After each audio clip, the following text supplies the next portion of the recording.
Vamos retornando, galerinha, para a nossa segunda aula de hoje, de análise lógica de programação. Você que está chegando agora, nós estamos fazendo uma revisão dos principais conteúdos dessa disciplina, tá? Nós estamos focando em vários exemplos da linguagem C, tá certo? Então, pessoal, vamos dar continuidade à nossa aula de hoje. E aí, pessoal, eu já expliquei para vocês esse exemplo na visão de instruções de barra N, tá bom? A necessidade do barra N. Agora a gente vai conversar sobre outras instruções, como, por exemplo, o include. Esse include aqui, ó, é o include que vocês já conhecem, que é o include stdio.h, tá? Aí, pessoal, outro ponto importante que nós temos é a definição de uma constante, certo? A definição de uma constante. Na linha de número 3, nós temos um hashtag define. Esse hashtag define, ele não é algo que normalmente a gente encontra em todos os programas, tá bom? Esse hashtag define. Isso aqui é a definição de uma constante.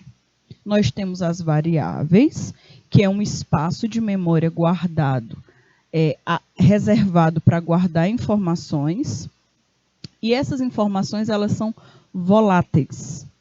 Se o programa for fechado, esse valor não é salvo, não é guardado, ele pode ser mudado também ao longo do programa. Ao longo do programa ele pode ser mudado. Então, por exemplo, se eu tenho uma recursividade, que nós já estudamos esse conteúdo, normalmente nessa recursividade eu não posso armazenar o valor em uma constante.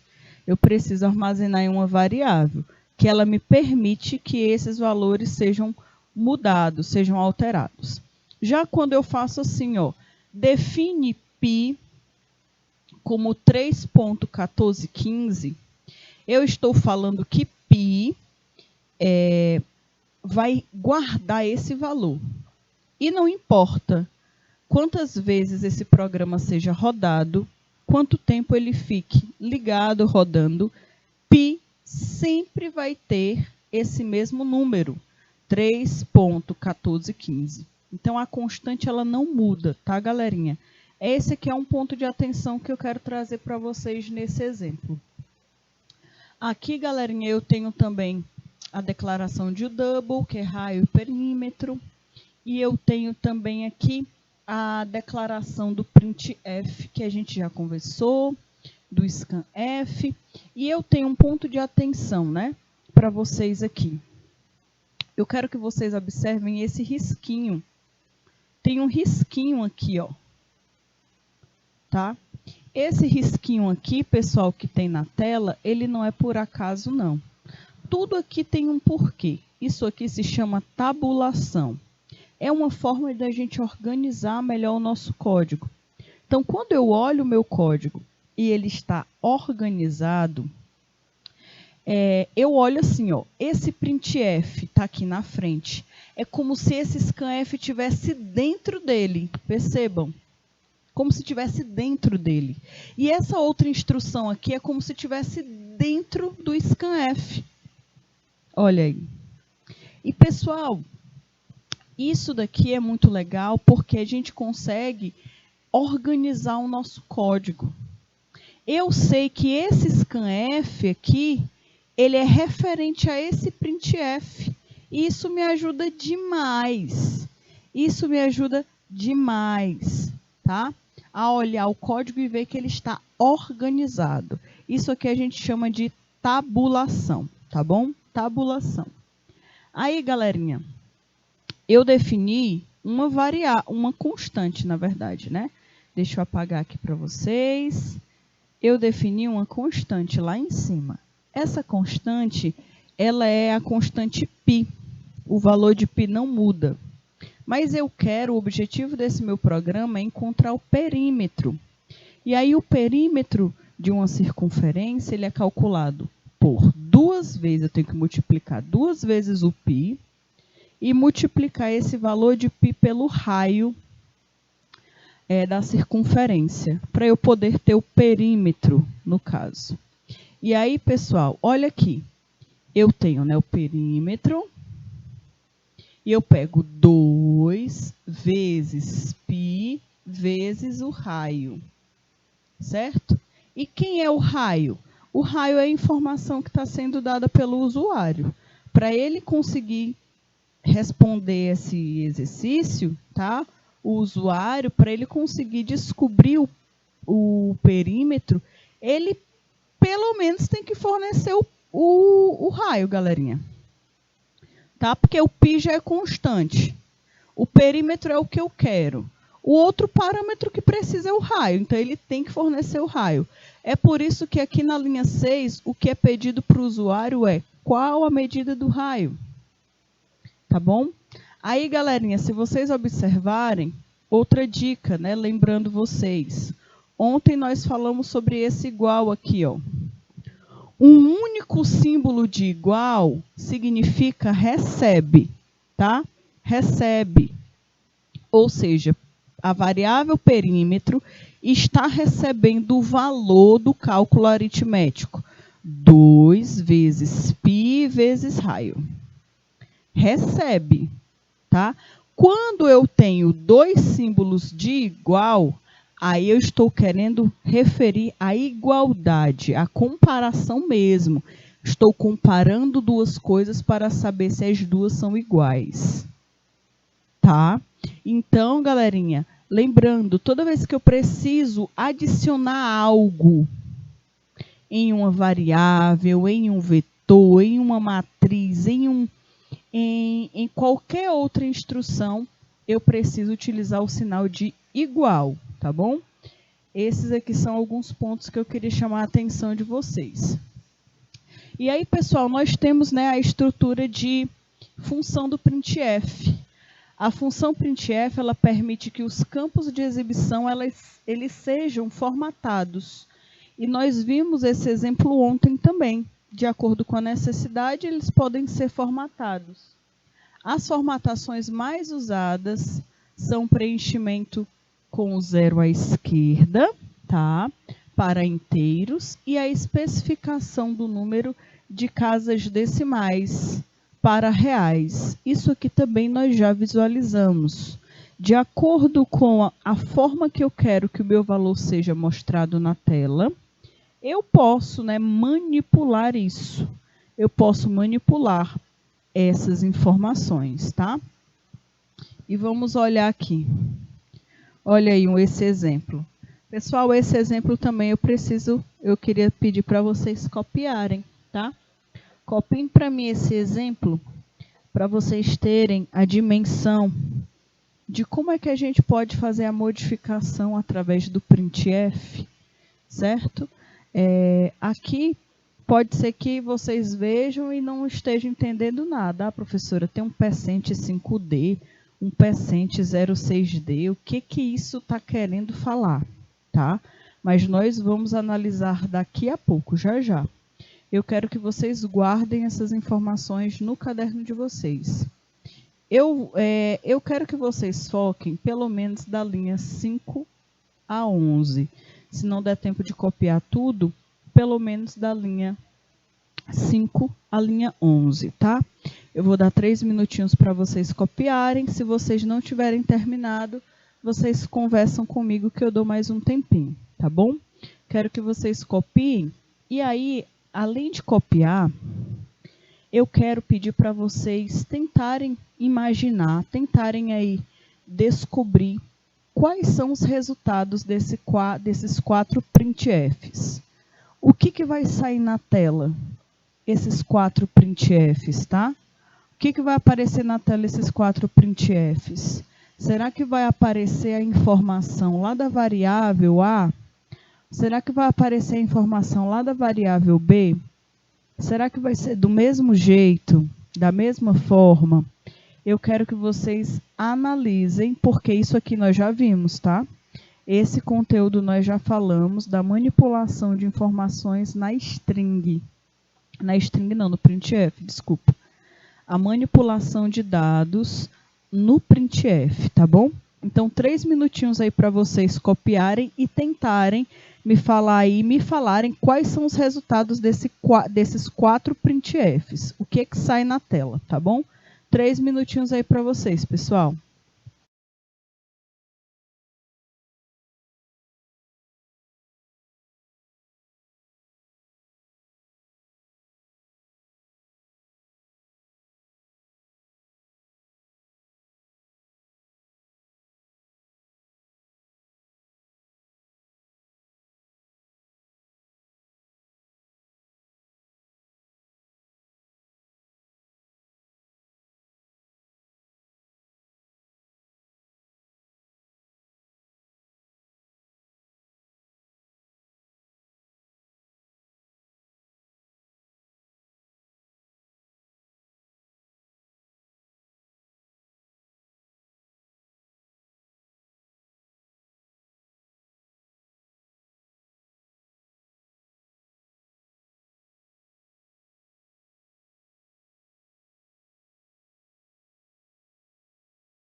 Ponto, né? Então, vamos ver aí. Pessoal, de acordo com as observações aqui, nós temos algo diferente aqui, nesses printfs, que normalmente a gente não encontra nos que nós normalmente utilizamos. Algumas instruções aqui estão estranhas. Todos eles aqui, por exemplo, a maioria deles são instruções do tipo ou do tipo float ou do tipo int, tá? E aí, galerinha, existe aqui esses percentes, ó. Percent 5D, percent 06D, percent 7.3D. Gente, o que que isso aqui está querendo falar, né? O que que isso aqui está querendo dizer para a gente? O que que isso aqui tem o que que tem a ver, né? Então, essas instruções aqui, galerinha, elas irão nos ajudar a mostrar na tela um formato do tipo que a gente queira, tá bom?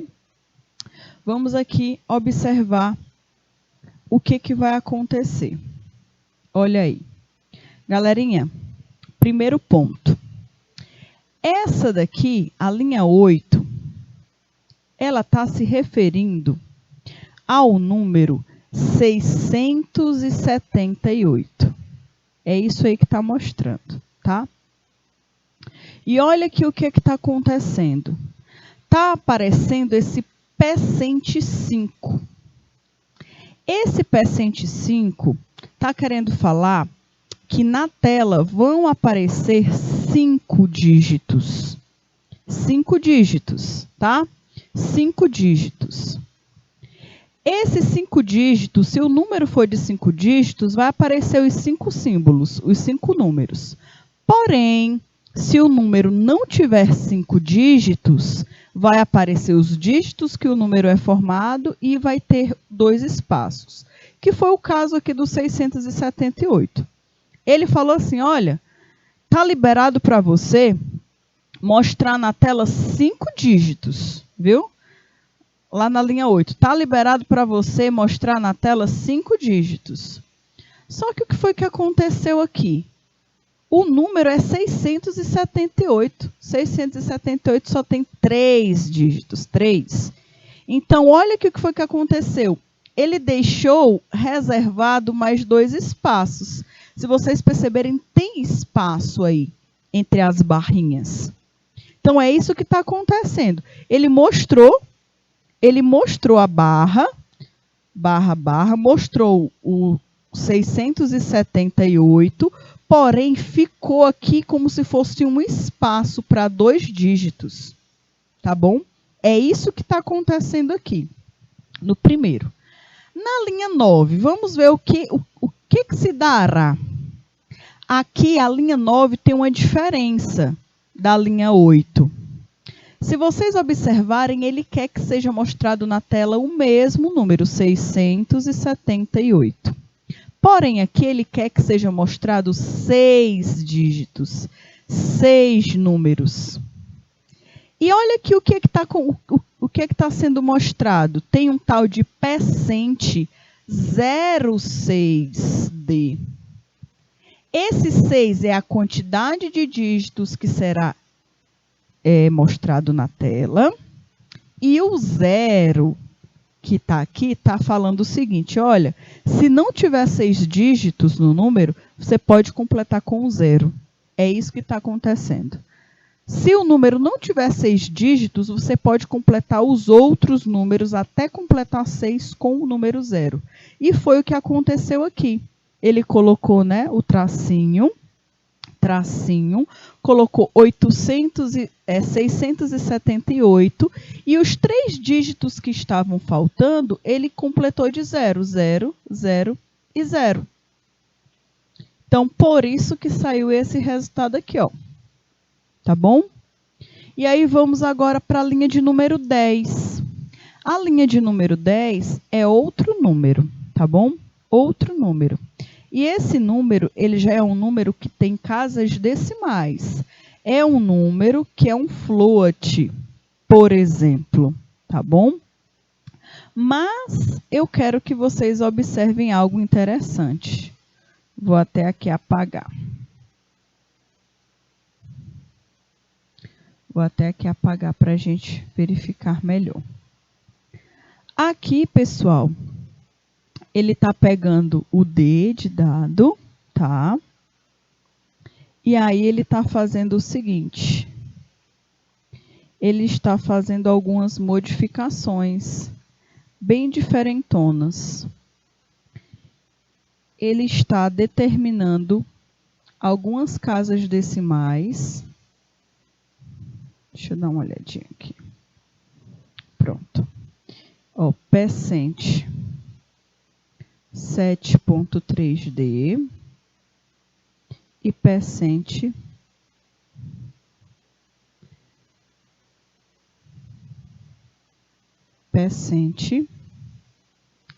7.D, por exemplo, tá? Aqui, galerinha, ele está determinando quantas casas decimais, tá certo? Terão nessa instrução. Ele quer aqui, no caso, só o número, a parte decimal, tá bom? E aí ele arredondou esse número e aí deixou o espaço, certo?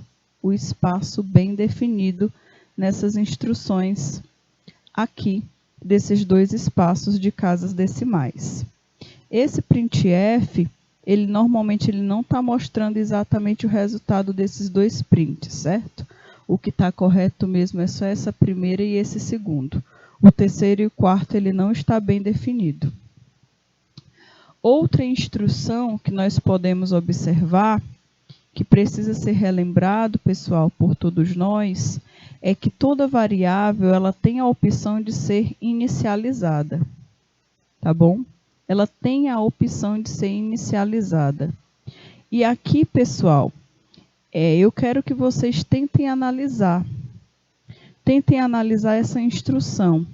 Tem algo bem diferente no nosso printf. Olha aqui, o nosso printf, ele tem algo diferente. E eu quero que vocês tentem adivinhar aí o que tem de diferente nesse printf. Que a gente normalmente não faz isso. Normalmente tem uma instrução aqui nesse printf que não é comum. Eu normalmente não faço desse jeito com vocês. E eu quero que vocês vejam, tá? Quero que vocês vejam essas instruções. Aqui nós temos características bem específicas, como a declaração do include, como a declaração da função main. E aí eu vou dar 3 minutinhos para vocês também fazerem um registro desse programa, tá? Vocês devem copiar esse registro e eu quero que vocês tentem analisar o que tem de diferente nesse programa, principalmente na linha 11 do printf, tá bom? 3 minutinhos aí para vocês e daqui a pouco eu mostro o que tem de tão diferente nessa instrução que normalmente nós não fazemos. Então, 3 minutinhos aí na tela para vocês, pessoal.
Pronto, pessoal, pronto. Então vamos analisar aí juntinhos, né?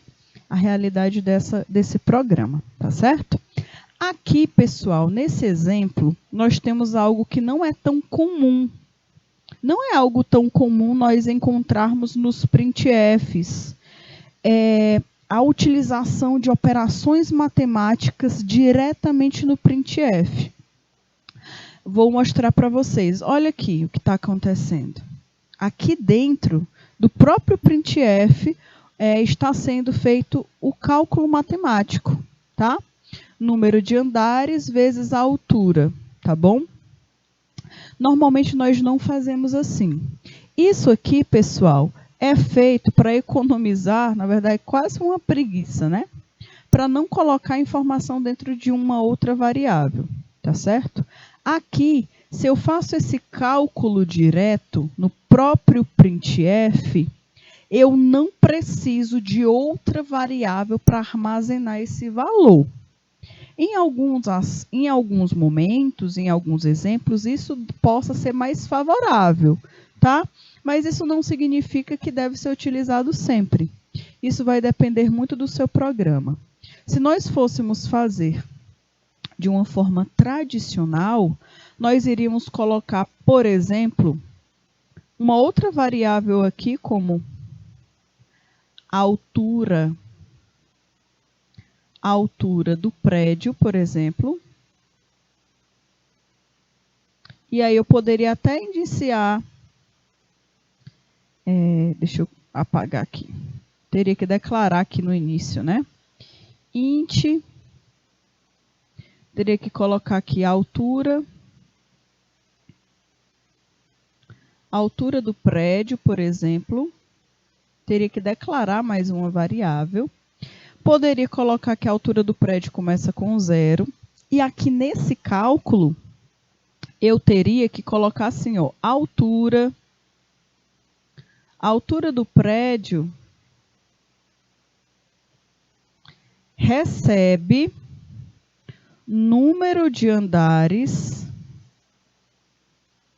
vezes a altura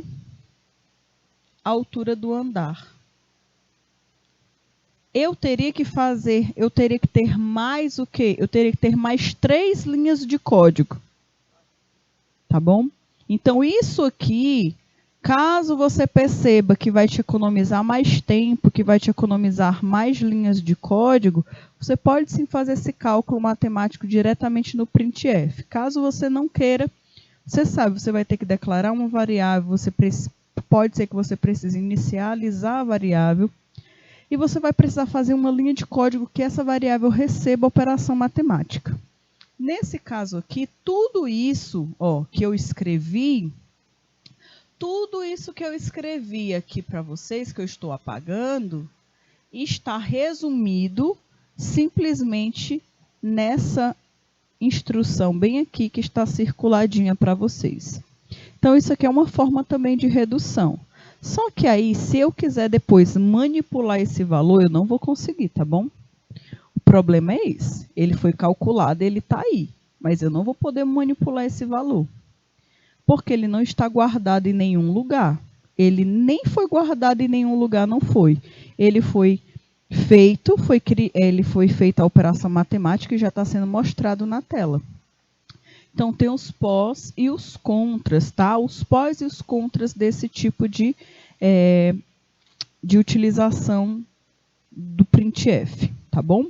Então, se você não sabia, agora você está sabendo que nós podemos fazer expressões matemáticas diretamente no printf, já para ele calcular e mostrar na tela.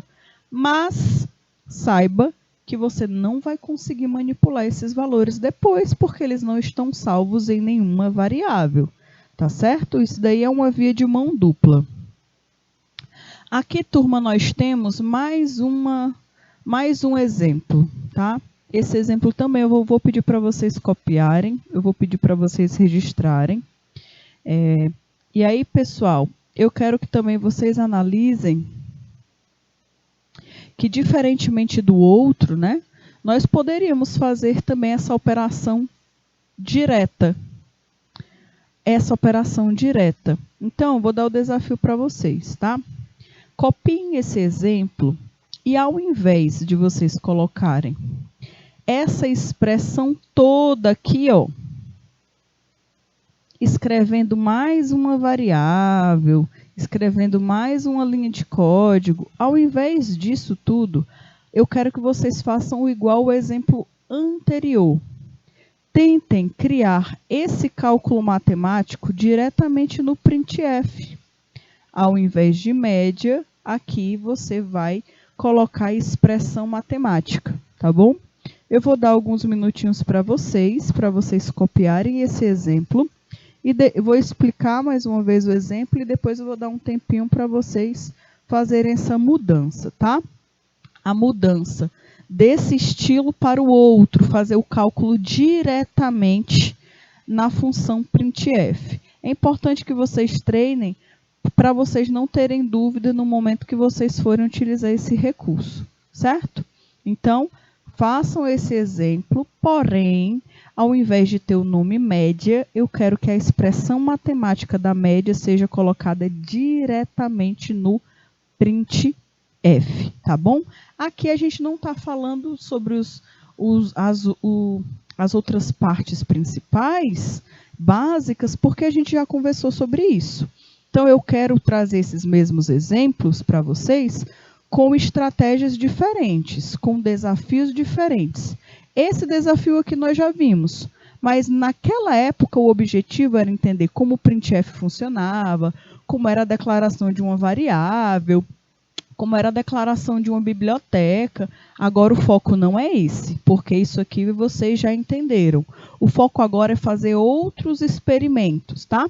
Então agora eu quero que vocês tentem criar a operação matemática diretamente no printf, sem precisar dessa variável média que está aí para vocês, tá bom?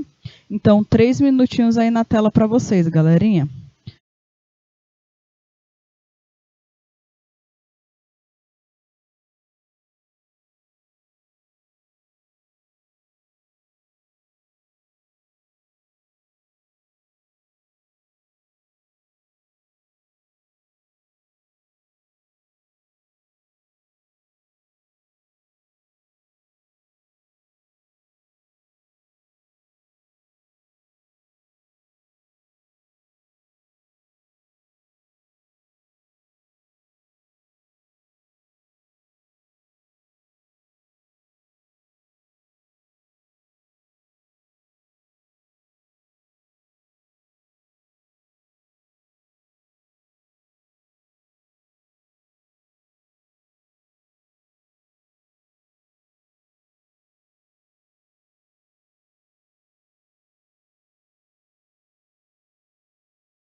Pronto, galerinha.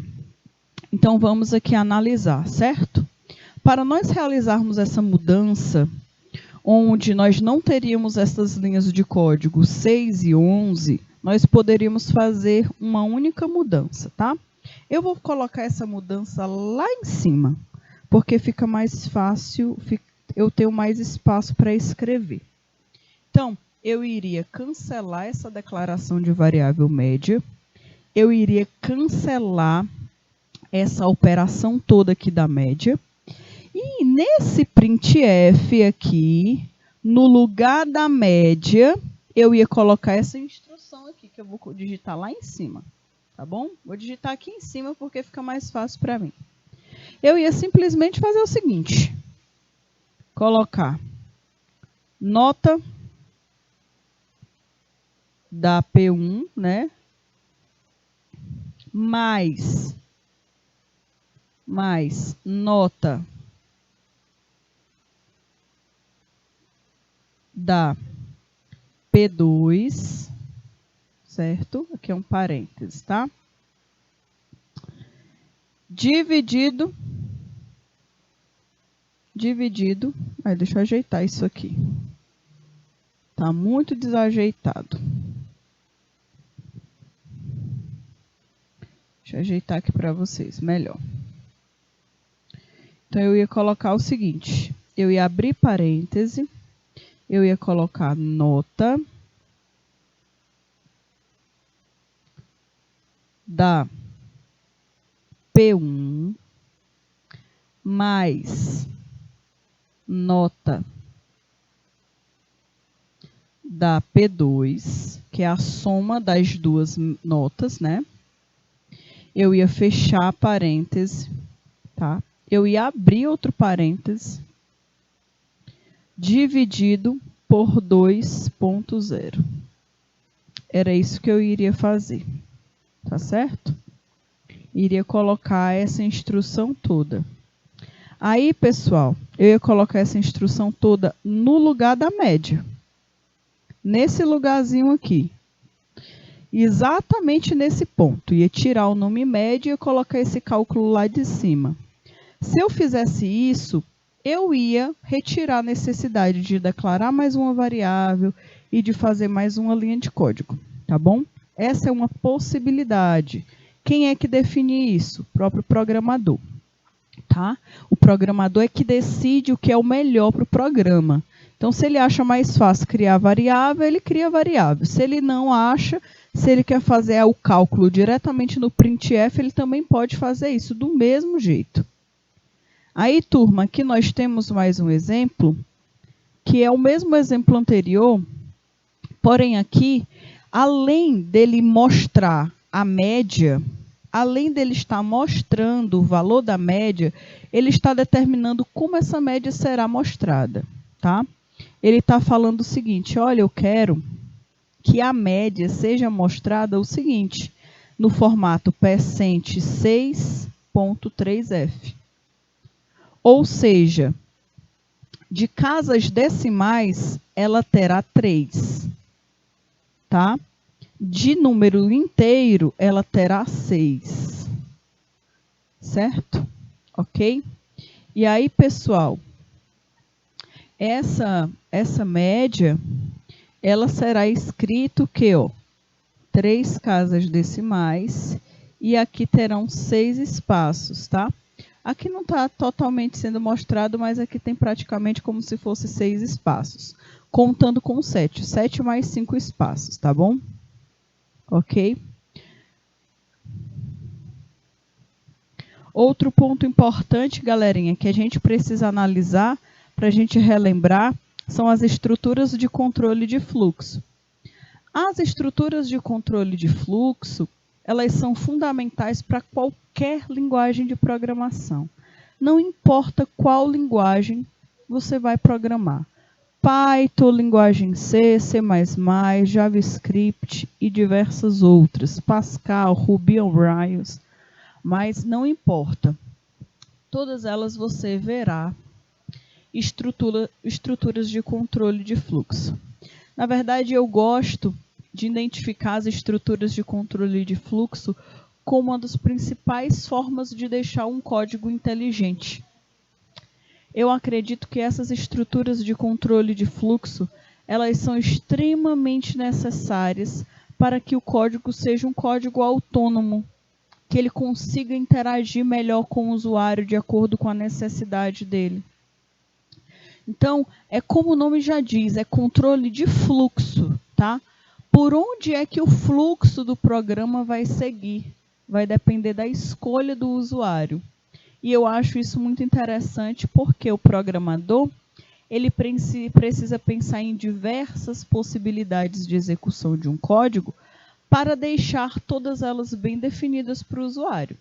Vai que o usuário quer escolher uma opção que o programador não tenha pensado no problema? Aí isso normalmente pode dar bug, né? Pode dar erro no teu programa, porque você não criou todas as instruções possíveis. Então, as estruturas de controle, elas são fundamentais para qualquer linguagem de programação. Sem elas, só haveria uma maneira de programar, na verdade, do programa ser executado. Só teria um jeito. Aquele jeito lá e pronto, acabou a história. De cima para baixo, como comando por comando. O padrão ANSI divide os comandos de ser nestes grupos. Nós temos as estruturas de controle de fluxo, que são diretamente relacionadas à seleção dos dados. Essa é a primeira parte das estruturas de controle. Nós temos também as estruturas de controle que respeitam e que orientam as interações dos dados. Nós temos os desvios, os rótulos, as expressões, os blocos. Então, para cada tipo de estrutura de dados que nós veremos daqui a pouco, ela será responsável por fazer alguns desses comandos, tá bom? Então, vamos aí conhecer um pouquinho mais sobre essas estruturas de controle. Olha aí, nós temos, dentro das instruções de controle, nós temos 3 tipos. Na verdade, 3 subgrupos, tá? São as estruturas de sequência, as estruturas de condição e as estruturas de repetição, também chamadas de estrutura de sequencial, condicional ou de repetição. As estruturas condicionais, ou que fazem parte de um desses grupos, que é esse grupo aqui do meio, elas têm uma subdivisão, tá bom? Que são as estruturas condicionais simples, compostas e seleção entre 2 ou mais sequências de comandos. Então, existem como se fosse tipo uma estrutura de hierarquia, né? Uma estrutura, na verdade, de organização. Aí, pessoal, é o seguinte. As estruturas condicionais simples, na verdade, nós crescemos aprendendo estruturas condicionais, tá? Não é algo definido somente da programação. Na verdade, as estruturas condicionais, elas foram repassadas para nós através dos nossos pais, tá? A estrutura familiar foi o local onde, primeiramente, você aprendeu o que eram as estruturas de condição, as estruturas condicionais. Então, você não vai aprender estrutura condicional aqui no curso técnico de informática, porque você já aprendeu. Você aprendeu com certeza em casa com seus pais, tá? Só que você não sabia. É o tal do chamado, né? Se não e se então, tá? Isso aqui, normalmente, quem nos ensinou foram os nossos pais, certo? Principalmente quando nós pedíamos algo para eles. Pai, deixa eu ir para algum canto, né? Se você limpar o quintal, eu deixo. Se não, você pode ficar em casa. Se você ajudar dentro de casa, durante a semana, eu deixo você sair. Se não, você não sai. Então, essas condições se e se não e se então, elas foram ensinadas dentro de casa, tá? Que é justamente as estruturas de condição. Se você quer algo, então você tem que fazer alguma coisa. Se não, você não vai ter. tá bom? Então, aqui tem para vocês na telinha uma descrição que é o fluxograma. O nosso colega fluxograma, que vocês não podem se esquecer dele, tá? O fluxograma, lembrando, é uma forma de representar um algoritmo de forma através de símbolos, de uma forma simbólica, né? Com símbolos. Então, galerinha, aqui nós temos o seguinte: nós temos o início do fluxograma, que está sendo representado por essa primeira setinha, e ele fala o seguinte: olha, tem a decisão e depois da decisão tem o comando. Vamos entender o seguinte: imaginem que eu quero fazer aí uma programação com um sistema de iluminação, por exemplo, de uma casa. Vou trazer para um exemplo que talvez um dia vocês se deparem. Eu tenho um sensor, esse sensor capta, no caso, os movimentos, tá bom? Se o sensor captar algum movimento, qualquer que seja, ele vai disparar um alarme, tá bom? Então, imagine aí que vocês foram chamados para implantar um sistema de segurança em uma casa ou em uma empresa. Vocês mexem com Arduino, vocês já sabem programar Arduino, estão utilizando aí um sensor de presença. E aí esse sensor de presença, pessoal, ele detecta movimentos. Por exemplo, ele detecta movimentos. Então, você instalou, fez a parte do hardware, instalou todo o equipamento e agora você vai programar. Para esse sensor funcionar do jeito que você quer, você vai ter que colocar uma estrutura de condição nele. Você vai ter que programar uma estrutura de condição. E aí você vai colocar, vou falar de uma forma escrita, mas tem um termo técnico para ser utilizado no Arduino, tá bom? Se o sensor detectar movimentos, tá? Se o sensor detectar algum movimento, então ele deverá ligar o alarme. Ou ele deverá mandar uma mensagem para o proprietário da casa. Ou então ele deverá fazer uma mensagem de vídeo com o proprietário da casa. Então, se o sensor de movimento detectar um movimento, vai acontecer alguma coisa. Se não, o sensor deve permanecer sem fazer nada, né? As luzes devem permanecer apagadas, as instruções devem permanecer da mesma forma, ok? Então, essa estrutura de se, ela é muito utilizada, pessoal, e não é no mundo fictício, não é no mundo real, tá? No mundo real, ela é muito utilizada, tá certo, galerinha? É muito importante que vocês tenham aí essa dimensão das estruturas se não e se então. Só que essa se não, se então, da forma que ela é escrita, ela não está no formato ainda da linguagem C. Na linguagem C, esse se, ele é representado pelo if. Escrevi erradinho, né? Deixa eu colocar aqui. Ele é representado pelo if, tá? E o então, ele é representado pela instrução, se não, ele é representado pelo else, tá? Aqui não tem o else, mas o if é assim, ó. É dessa instrução que ele é representado, tá bom? Então, galerinha, aqui é muito interessante que a gente tenha a dimensão da instrução. Olha aqui. Se o sensor detectar, né?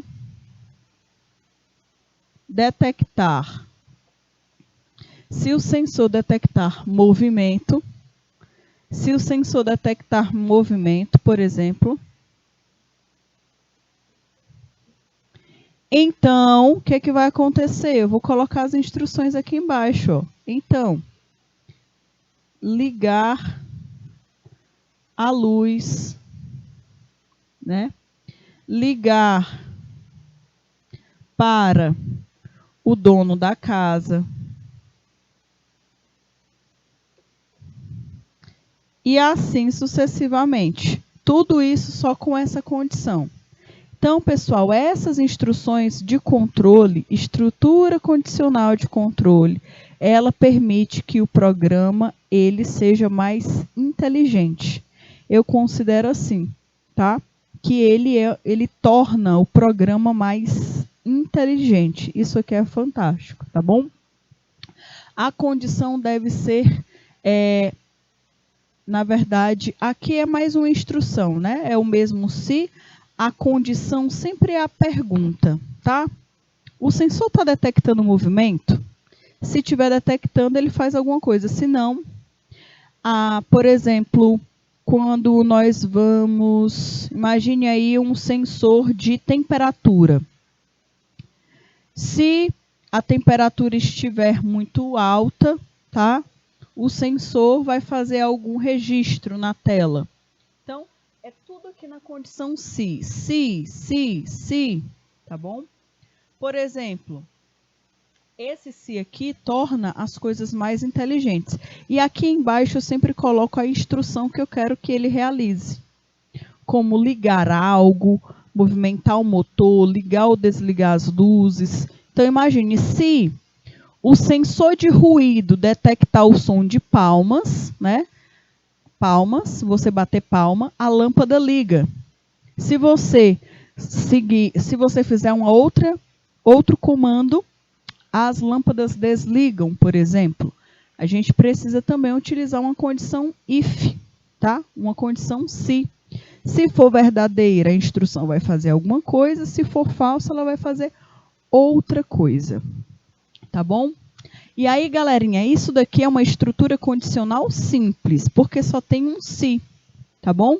E aí existe o se e o else, que aí no caso é a composta, tá? A composta ela é um pouquinho diferente.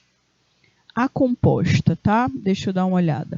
Um conjunto de comandos que devem ser executados em uma ordem específica. Os comandos eles devem ficar reunidos entre as palavras com chaves, tá? É o seguinte, quando eu tenho só um comando para ser executado, um único apenas, uma única linha de código, eu não preciso de chaves. Aí ele é simples, tá?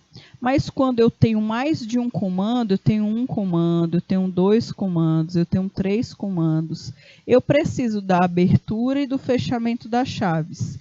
Aí ele é considerado como algo composto, tá bom? Como algo composto. Estão vendo aí como tem uma diferença bem grande? Tem uma diferença entre uma estrutura e outra, tá? E aí, pessoal, é importante que a gente tenha dimensão dessas instruções, porque vai depender do que a gente queira realizar, tá bom? Então, imagine, se o sensor, por exemplo, imagine que nós estejamos criando uma programação para um semáforo inteligente. Se o sensor do semáforo identificar, por exemplo, a cor vermelha, ele vai solicitar que aconteça alguma coisa. Vou colocar o contrário. Imagine aí aquele carro Tesla, tá? Existe o carro Tesla, que é um dos carros mais caros aí do mundo, que ele é um carro muito inteligente, que ele consegue andar, não necessariamente com a instrução de um motorista. Ele dirige de uma forma autônoma. Esse carro ele é munido de diversos sensores, e um deles é o sensor de cor. Então, imagine que, por exemplo, o sensor de cor do carro identificou no semáforo o sinal vermelho, certo? Quando o sensor de cor, se o carro encontrar cor vermelha, tá? Cor vermelha, ele vai fazer o quê? Ele vai diminuir a velocidade. Ele vai fazer o quê? Ele vai, por exemplo, trocar a marcha e ele vai, por fim, parar. Pode fazer 3 instruções, tá? Cada instrução deve ficar em uma linha diferente. Então, isso aqui pode ser muito utilizado na instrução if. E aí, galerinha, eu tenho para vocês um exemplo, tá? Esse exemplo aqui, ele está na estrutura de algoritmo, mas depois nós veremos também essa estrutura no sentido de, no formato da linguagem C, tá bom? Na linguagem C, nós temos uma outra forma, uma outra instrução. E aí, galerinha, é importante que a gente tenha bastante clareza nesse aspecto. Por quê? Porque aqui, pessoal, a gente tem o se. Se B for maior que A. Se B for maior que A. Se B for maior que A, então vai acontecer alguma coisa. Então, vai acontecer alguma coisa, ou seja, B vai ser definido como maior. E fim se, né? E terminou se, e aí você consegue encontrar o maior entre os dois números, tá bom? Então, já já a gente vai ver esse exemplo de um formato diferente e já já nós vamos tentar incrementar esse exemplo com uma forma também diferente, tá? Para a gente conseguir melhorar essa instrução. E aí, galerinha, daqui a pouco é a nossa última aula, tá? Espero aí que vocês estejam participando, tirem suas dúvidas, mandem suas perguntas. Galerinha, até já já!